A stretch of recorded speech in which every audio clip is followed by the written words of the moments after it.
Allie became part of our family in 2009 when we started foster to adopt her. She had just had her first transplant, heart transplant. She was just a little over 2. On February 28th, 2014.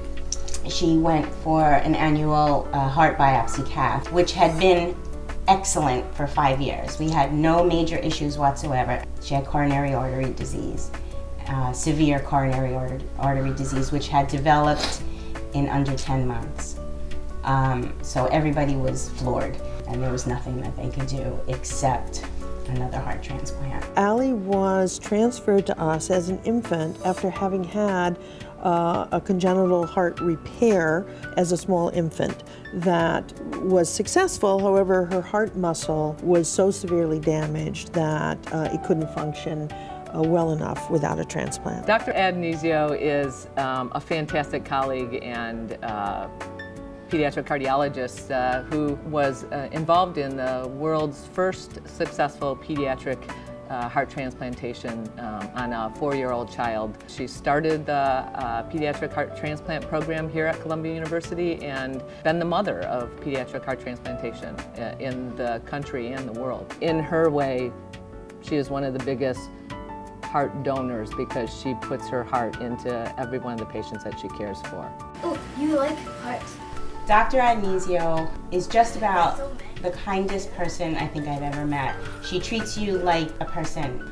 Allie has some crazy questions for her sometimes, and most of the time they have nothing to do with medicine. And she's more than willing to talk about everything that Allie wants to talk about. She doesn't try to sugarcoat it. She tells you like it is, and you appreciate that because, you know, as parents, you gotta know. The days waiting for a heart transplant, you're very, very anxious because you don't know. It could literally be any second. Barbie didn't come home at all. One time to pack a bag. She was there for 4 months straight, sleeping in the same bed with that child. She really wasn't allowed to leave the floor very often. Arts and crafts, a lot of iPad, a lot of time with her brothers when they would, come, which was quite often to play. If they were there, she was thrilled to pieces. When she found out she wasn't going to be able to be at her dance recital, that was heart-wrenching to Allie. She got to do her own little dance recital. It was beautiful. She got to wear her costume. We set up a little stage in the playroom. We sold tickets, had refreshments. The whole staff at Columbia Pediatric Hospital, they're just amazing people. They really go out of their way to make you feel comfortable. Allie totally gravitated to Takuma because of their twin hair. We even took pictures of Takuma wearing Allie's hair bows. Very cute. We have some kids that come in and then a week later they have a heart. We have some kids that come in and it takes almost a year. DNA and blood typing and all that everything has to match for it to work.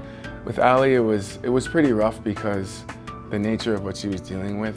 She had her up and down days like anybody else, but she was really good about it. I think she understood that this was a serious matter. The best part about the day that it did happen, we were all there. My son was there. Our grandparents were there. It was like surreal. Everybody was there. And then told Allie, but reality is frightening. So her first was fear, and then she was crying. Then I was like, Al, but you know what that means? I said, we're gonna get to go home. And when she realized the light at the end of the very long tunnel, it was all good from there. It went amazingly well. She was home under 3 weeks.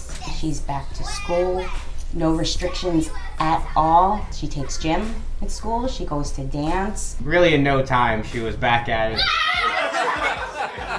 Feeling great and able to, get involved and join in the fun. Allie, I love you. I'm glad you're doing well, and it really couldn't happen to a better person. What I'd like to tell you is I'm very proud of you, and keep doing what you're supposed to be doing, taking your medicines, pay attention to your mom and dad, and keep having fun. Dr. Addonizio, without you, Allie would not have received her first heart or her second heart, and we would not have been able to adopt Allie, and we would never have even known who Allie was. So on many levels, medically, personally, without you, we wouldn't have our daughter. So we would very much, as a family, like to thank you.